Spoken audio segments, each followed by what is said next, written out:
porque resulta que los niños empiezan a gatear, ¿no? Qué lindo que gatea la mesa y de repente se produce lo que es una intoxicación con cuerpos extraños, ya sean juguetes, alimentos grandes, etcétera. Tenemos una nota y luego lo vamos a comentar acá con el otorrino Cristian Olavarría. Uno de los temores y miedos de los nuevos padres es que sus hijos se transformen en verdaderos huracanes que se mueven por todos los espacios. Además, descubriendo sus sentidos, tienen la costumbre de llevarse todo a la boca. Dulces, comidas, papeles, juguetes en miniatura, todo lo que está a su alcance es derivado hacia su boca, puesto que están desarrollando su etapa oral. Lo cierto es que esta situación puede generar importantes accidentes de asfixia en menores de edad que, al no saber cómo reaccionar, pueden incluso llegar a perder la vida. El atragantamiento, que se produce cuando un trozo de alimento o un cuerpo extraño se quedan atorados en la garganta o en la vía aérea, es una causa importante de menores de edad fallecidos. El atragantamiento impide que el oxígeno llegue a los pulmones y al cerebro.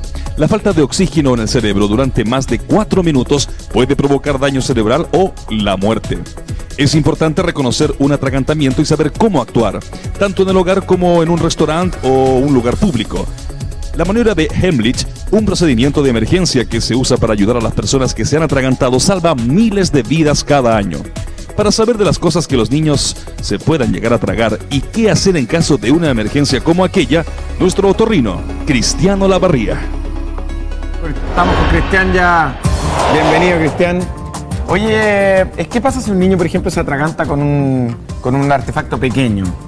Mira, en general, el tema de la sofocación y del atragantamiento es tremendamente importante. La verdad es que todavía es una causa de muerte, y sobre todo en los niños pequeños, menores de 3 o 5 años, pero también en la población adulta, adulto mayor. Eso básicamente porque se mezcla una serie de factores. La deglución y la respiración son actividades neuromusculares complejas, donde participan muchos músculos, el cerebro tiene que estar adecuado, la dentición también influye, por eso es que afecta a los niños pequeños o a los adultos mayores, y muchas veces los reflejos que nosotros tenemos para tragar o respirar adecuadamente pueden estar afectados en ese grupo etario. Así que en general es muy bueno poder hablarlo, sobre todo en esta hora donde a lo mejor la mamá en la casa no tiene todavía claro de lo que significa la sofocación o el atoro importante, y por eso es que yo creo que armamos todo este tema y esta parafernalia para poder mostrar un poco en vivo cómo es. Y lo que yo veo aquí, porque tú, mucho de las cosas de niñita, pinchecitos, estas mostacillas para hacer collares y todo, y lo he visto casos en las sorpresas de los cumpleaños. Claro. Que las mamás de repente se mezclan los primos de toda la edad, entonces a lo mejor el niñito que cumple puede tener 8, pero los invitados pueden ser más chicos y todo, y hay miles de estas sorpresitas que son bien chiquititas, entonces es peligroso. Claro, es súper peligroso. Lo que pasa es que hay que recordar un poquito la anatomía básica para tragar y respirar. Ustedes tienen que pensar que la zona de la garganta, la nariz y la garganta están unidas adentro, entonces piensen en eso como un embudo. Y debajo de eso hay 2 tubos.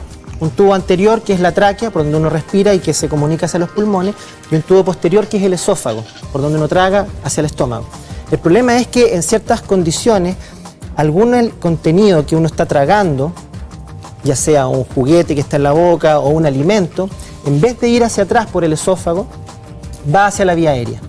Y si ese objeto tiene un tamaño particular y digamos relacionado con el tamaño de la tráquea o de la región bronquial, puede producir una obstrucción. ¿Cuánto tiempo puede esperar un niño si se empieza a faltar el aire y todo eso? Bueno, esa es una emergencia, una sofocación es una emergencia, y en ese sentido, como decía la nota, sobre 4 minutos ya se produce un daño neurológico, y si ese daño se mantiene o esa sofocación se mantiene por 5 o 6 minutos, el daño puede ser evidentemente permanente en el tiempo. Esa es la razón por la cual es tan importante poder tener maniobras y poder tener algún cierto conocimiento de cómo poder enfrentar este curso. ¿Y qué hay que hacer entonces? Bueno, yo quería mostrarles acá un poquitito lo que tú comentabas recién. En general, obviamente en los niños hay un poquito más riesgo porque la tráquea es un poco más pequeña. Se estima que aproximadamente un niño pequeño, menor de 3 o 5 años, no debiera tener a su alrededor ningún tipo de objeto que pudiera llevarse a la boca que midiera más de 3 centímetros. Entonces nosotros vemos, como tú decías, en la sorpresa de los niños, en la casa, por ejemplo, estas cositas que muy a menudo el niño se las introduce por curiosidad. Menos, perdona. Menos, claro. Menos. En la nariz, en la región de la boca, está jugando de repente con ellas en la boca y se va hacia atrás casualmente, y eso produce efectivamente una obstrucción de la vía respiratoria, que puede ser completa o incompleta. Ahora, yo me imagino que hay artefactos que son mucho más fáciles de extraer que otros, ¿no? Bueno, en general eso es válido tanto para la vía respiratoria como para la vía digestiva. Tú tienes que pensar que, por ejemplo, lo que a nosotros nos complica mucho, por ejemplo, son los cuerpos extraños vegetales. Ya. Tanto el maní como un pedazo de choclo. Ah, el maní también puede generar Por supuesto, el maní es un elemento súper peligroso para los niños pequeños, que muchas veces uno ve en la fiesta, no sé, hay un niño chiquito masticando un maní. Eso es tremendamente peligroso, porque ese maní, si el niño no lo mastica adecuadamente, que no es muy fácil porque es seco, ¿no es cierto?, tiene una cierta consistencia, puede tragarlo inapropiadamente y esto irse a la vía aérea. Y esto en un bronquio, imagínense la que significa tratar de sacarlo. Y cuéntame una cosa, ¿cuál es la forma como ustedes lo hacen? ¿Se hace se duerme el paciente, se hace una especie de endoscopía? Yo quería primero contarles un poco lo que significa el manejo, digamos, en la casa, con lo que se refiere a la maniobra de Heimlich, que es una cosa tremendamente importante.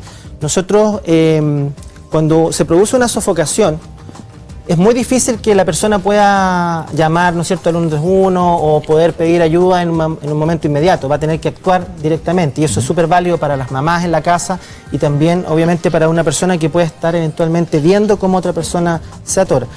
En general, lo primero que uno tiene que establecer es si la persona tiene efectivamente un atoro o una sofocación completa o es solamente un atoro incompleto, que es como lo que te pasó a ti recién. Si tú tienes una tos, una carraspera en relación a estar comiendo o a estar hablando de repente, normalmente uno va a reaccionar con un reflejo que significa toser, carraspear, ¿no es cierto?, porque la vía respiratoria quiere limpiarse en ese sentido de la sustancia o la incomodidad que le está produciendo.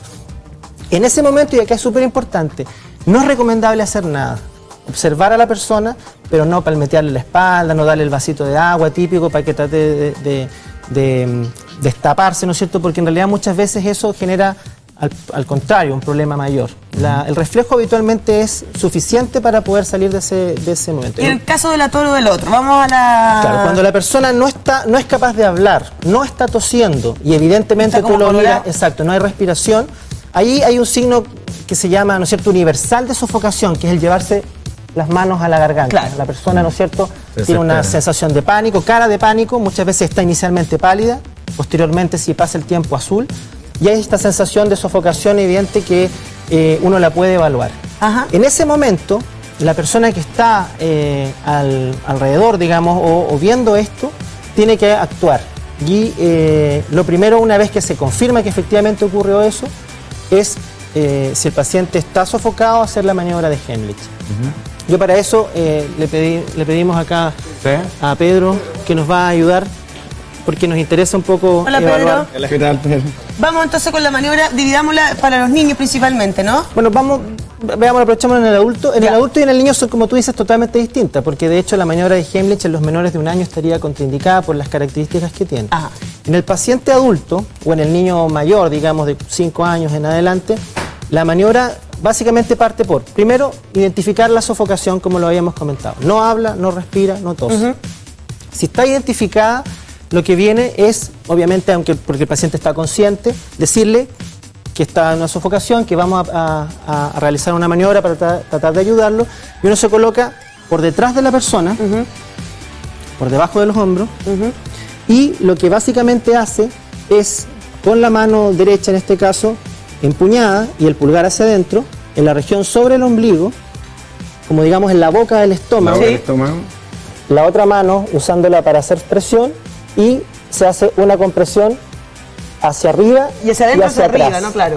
La idea de esto básicamente corresponde para poder movilizar el aire que queda en los pulmones a través de la presión abdominal para que sea expulsado este cuerpo extraño de la región traqueal. Cristian, tú nos trajiste también, acá vemos unos equipos. Jueguitos. Sí. ¿Qué es lo que sería esto y la maleta? Bueno, eso básicamente es un aparato que sirve para el diagnóstico más bien tardío de lo que significan los cuerpos extraños en la región bronquial y esofágica. Ahí estamos viendo algunas fotos, ¿ah? Mira. Eso es un video. Un video, sí. ¿Qué es eso? Eso es una broncoscopía rígida. En estricto rigor, ese es el paso final. Ustedes tienen que entender que muchas veces este cuerpo extraño, cuando ya ha pasado el periodo de sofocación, puede seguir su camino de la tráquea hacia abajo. En ese caso está en un bronquio. ¿Y qué es lo que es? Es un pito. ¿Un pito? Un pito de los de árbitro. Claro, exactamente. Y ahí va saliendo. No te puedo creer. Eso es una broncoscopía rígida, se hace con una visión, ¿no es cierto?, que permite, en la punta tiene una pinza, y ahí ustedes ven los bronquios, ambos dos bronquios mayores Y ese elemento extraño hay que sacarlo. ¿Qué pasa si uno no lo saca? Se puede producir una infección grave. Porque tú tienes que pensar que ese segmento de la vía respiratoria no está recibiendo oxígeno, por lo tanto se colapsa, igual que una esponja que está colapsada. Y además es un cuerpo extraño que obviamente tiene el riesgo absoluto de infectarse y producir una infección grave en ese territorio pulmonar. ¿La persona que se tragó este pito cuántos años tiene? Tenía alrededor de 5 o 6 años. 5, o sea, un niño. Este es un caso del Hospital Luis Calvo Maquena, que es uno de los centros con mayor experiencia en extracción de cuerpos extraños en vía aérea. Además, les mando un saludo, yo trabajaba allá. Es verdad que es típico cuando las mamás, cuando chicas, no te tragáis el chicle, ¿no? Que los chicles son súper peligrosos porque uno se tiene que quedar pegado en la mitad de, no sé, la tráquea o el esófago. Bueno, volvemos a lo mismo. Es distinto si el cuerpo extraño va hacia el esófago o va hacia la tráquea. Si va hacia el esófago, probablemente el tragarse un chicle no sea tan terrible, siempre y cuando no quede impactado en algún sector de la vía digestiva o no genere una infección. Pero el problema, por ejemplo, de los cuerpos extraños que uno pueda tragarse son los cuerpos extraños que puedan tener filo. Por eso es que es efectivo que, por ejemplo, una espina de pescado, siendo tan, entre comillas, frecuente para nosotros como chilenos comer pescado, pudiera tener efectivamente o producir un daño posterior. Por suerte, las espinas de pescado suelen llegar o quedar impactadas en las regiones más altas, en la base de la lengua, en la región amigdalina. Entonces, en esa zona un poco uno las puede extraer con mayor facilidad. Cuando salen abajo es mucho más complejo porque además de ser filudas pueden lesionar el esófago y producir una infección del esófago. Sí, doctor, hay mucha gente que pregunta por qué no mejor tratar de tragarse los elementos, hacer el esfuerzo de tragarlos y qué peligros tienen tragarse alguno como estos elementos si después se bota de manera natural. Y por ejemplo, Raquel dice: yo me tragué un piercing de la lengua y nunca supe qué pasó. Puede haber quedado ahí, después se bota de manera natural. Lo puede haber eliminado. Por eso, ¿qué pasa con todo eso? Bueno, efectivamente, o sea, como conversábamos, el tragar un elemento externo puede ser no tan complejo como aspirarlo. Eso es evidente porque, dependiendo de las características de ese cuerpo extraño, puede efectivamente seguir un curso natural y ser eliminado de forma espontánea. Ahí va a depender mucho de las características del tamaño y de lo que efectivamente se tragó, en el sentido de que tenga bordes netos o que sea liso o que efectivamente pueda tener punta. En general, cuando una persona sabe que se tragó un cuerpo extraño, por ejemplo en el caso del piercing, siempre sería recomendable poder evaluar si no está.